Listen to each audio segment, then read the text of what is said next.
Hi sixth graders, welcome to my YouTube channel. I wanted to do a quick video for you as an introduction to our online learning for ELA. First and foremost, I miss you guys so much. Thank you to those of you who are already doing an awesome job participating in the assignments on Google Classroom. It's been great to be able to communicate back and forth with you in your writing journals and to hear how things are going. And you know me, I'm also super excited to always hear what you're reading. So thank you to those of you who are filling out your reading journal for your independent reading books. I've already read 3 books since I've been home, and we'll have to make sure we keep track of how many we're reading so we can add that to our totals. For those of you who haven't had a chance to get logged into Google Classroom yet, I'm just going to give a brief overview of what you should be working on. So for the last couple of weeks and through this coming week, you have 2 assignments to add to every day. The top assignment in Google Classroom is going to be labeled Writing Journal, and the second assignment directly underneath that is labeled Reading Journal. For the Writing Journal assignment, you're going to be logging in each day and adding a new entry.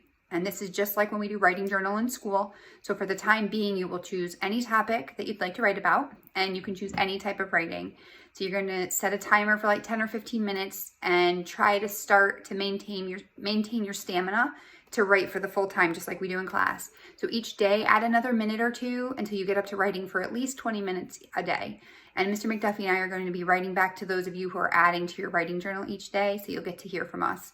A couple of reminders with that. First, I know that I've kind of been back and forth on this as I've been trying to work out the logistics of at-home learning, but please do not click turn it in each day. We thought that that would work well so that we could see who had submitted your work, but it turns out that once you submit your journal, you cannot add more to it the next day, even if we have returned the assignment to you. So if you did click turn it in, that's okay. Just be sure to go back into that document and click unsubmit so that you can go back to adding more each day. So I apologize to those of you that affected and made it so you couldn't add more, but you can click unsubmit and add to it tomorrow.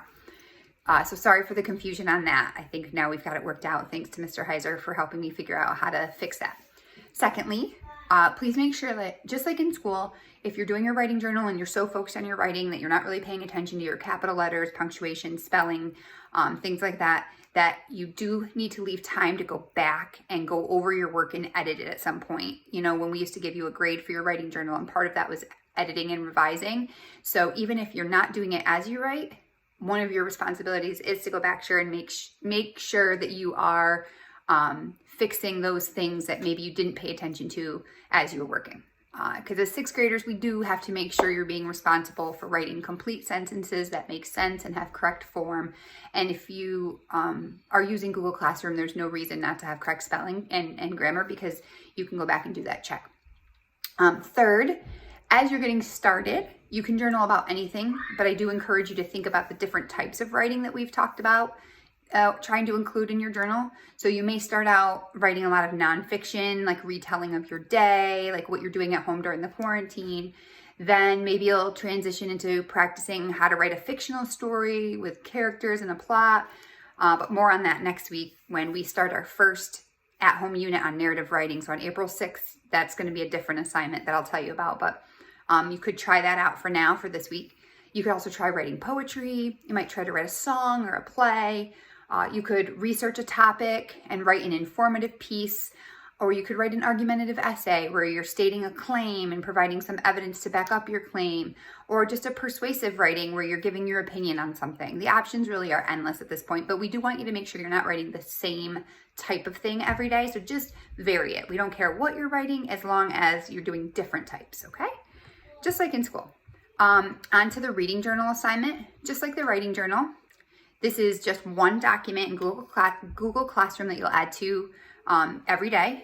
And just like in your reading journals in school, you'll add to this document like as you're reading your independent reading book. So as you're coming across important characters, you're going to be jotting down their character traits and also pulling evidence from the book that explains why you think they have that character trait. And just like in any kind of response you do in your chart with your character traits, you're going to want to transition in and say, for example, in the book it says, and then you're going to quote it exactly, and then give one elaboration sentence explaining why that quote you pulled supports the character trait you selected. That's going to be pretty much every time you're writing from now on. You're always going to have to explain what you're writing. But you guys are really good at that, so you'll be fine. So also, the second chart in there is your descriptive language. We've been doing this in September, so this should be super easy. You're pulling out those similes, those metaphors, any sensory details using your 5-sentence, describing what the setting is like, the characters, what things sound like, you know, all of those really cool ways of saying things that the author might be using to just make it more interesting. And then also, next to that, explaining when they said it that way, what did it actually mean? You're going to be jotting down words that you don't know as you're reading, just like you do in school. And remember, if it is a just right book for you, you should have some words that you're coming across where you're not 100% sure of the meaning. So if you're telling me I have 0 words to jot down that I don't know what they mean, probably that book is a little bit too easy. If you're jotting down, you know, 5 to 10 words per page that you don't understand, that book might be too challenging. And I know you might not have as many options for books right now, so make do with what you have, but you really should be, you know, trying to find some books that are just right for you if you have access to them. Okay, so just like we do in school, you're going to jot down the word you don't know, the page number it's on, the sentence that you got it from, and you're going to try to use your context clues as best you can to figure out the meaning. And you're going to, then with a Chromebook or some kind of device you're using at home, you can go ahead and look up the actual meaning. There might be a lot of definitions, so you're going to find the definition that matches with what you thought it could mean from the context, and then pick the correct one and add that to your chart. Okay? Some of you are already doing a really great job with that. It'll be a lot easier doing that on the computer than doing it just in your journals in school. Lastly, you're going to be jotting down any significant events from the story that are happening and add them to that last chart.